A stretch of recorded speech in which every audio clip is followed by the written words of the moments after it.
Good day.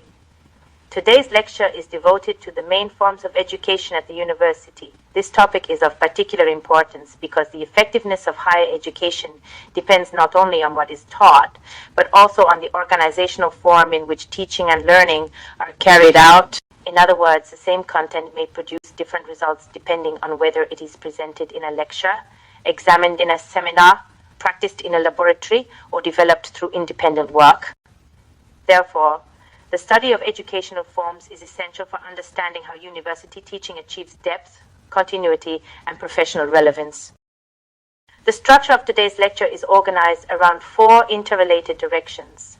First, we will consider forms of training from the perspective of definition and historical development. Second, we will examine the lecture as a major university form with attention to its role, structure, and contemporary adaptation. Third, we will turn to seminars and practical classes, focusing on their aims and expected educational outcomes. Finally, we will address independent work and the integration of different forms within one coherent curriculum. Such an arrangement is methodologically justified, since it moves from general concept to specific forms, and finally to their coordinated use within the university educational process. A form of training is defined here as the external organization of learning. It includes the number of trainees, the time and place of study, and the modes of interaction through which educational activity is arranged. This concept must be distinguished from the teaching method, which concerns the internal procedural side of learning, that is, how learning unfolds in content and action. This distinction is fundamental. A lecture, seminar, laboratory, workshop, independent assignment, or practicum is first of all a form. Methods, by contrast, are implemented within these forms, consequently pedagogical. Design requires clarity regarding both categories and their proper relationship. The historical perspective presented here reminds us that different educational systems have given priority to different organizational forms. Some systems favored mass lectures, while others relied more strongly on small group instruction. These choices influence not only the structure of the curriculum, but also assessment patterns and the balance between theoretical transmission and practical training. Therefore, the study of educational history is not simply descriptive. It helps us understand why modern higher education requires a thoughtful combination of forms rather than exclusive reliance on one dominant model.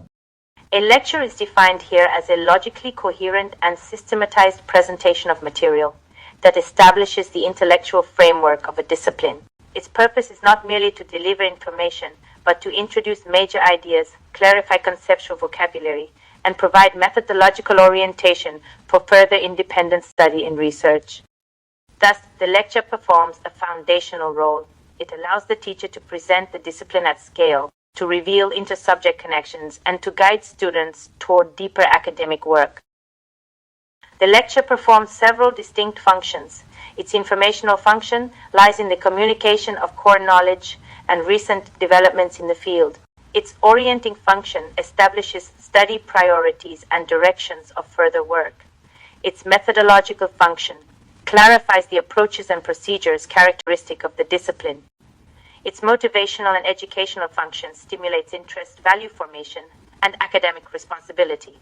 Finally, its developing function supports intellectual operations such as analysis, synthesis, and abstraction. Taken together, these functions show that the lecture is far more than a channel of information. It is a form through which content, motivation, method, and thought development are brought into pedagogical unity. The slide devoted to contemporary lecture practices makes an important methodological point. The modern lecture must increasingly move beyond passive exposition. It now includes student-centered activities, multimedia support, problem-based framing, and interactive questioning. This transformation is pedagogically significant. Mini discussions and question segments intensify participation, diagrams, video, and slides strengthen comprehension. Problem tasks introduce a research orientation into the lecture itself. Consequently, the modern lecture remains a lecture in form, yet it becomes more active in function. Seminars and practical classes perform a different, though complementary role. Seminars deepen and interpret lecture material, whereas practical classes convert theory into applied skill. Together they develop critical thinking, oral argumentation, literature analysis, professional techniques, and research competence. Moreover, these forms help identify individual learning difficulties and provide opportunities for corrective guidance. Therefore, seminars and practical classes should be seen not as secondary additions to lectures, but as indispensable forms through which understanding becomes more precise and professionally usable. Independent work occupies a central place in university education because it develops self-organization, time management, and readiness for lifelong learning. The slide includes essays, projects, literature reviews, laboratory reports, and research tasks among its principal forms. At the same time, the key methodological idea here is integration. Effective curricula do not treat lectures, seminars, practical work, and independent assignments as isolated elements. On the contrary, each form should reinforce the others and contribute to the formation of professional competence. Thus, integration is one of the decisive conditions of coherent university teaching. The final thematic slide offers several practical recommendations.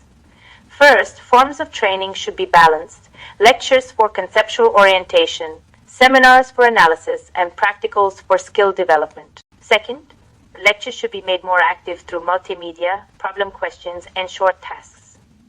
Third, seminars should be used diagnostically in order to identify gaps and support research abilities.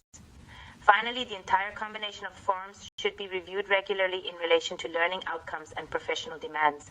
These recommendations are especially valuable because they translate pedagogical theory into curriculum design.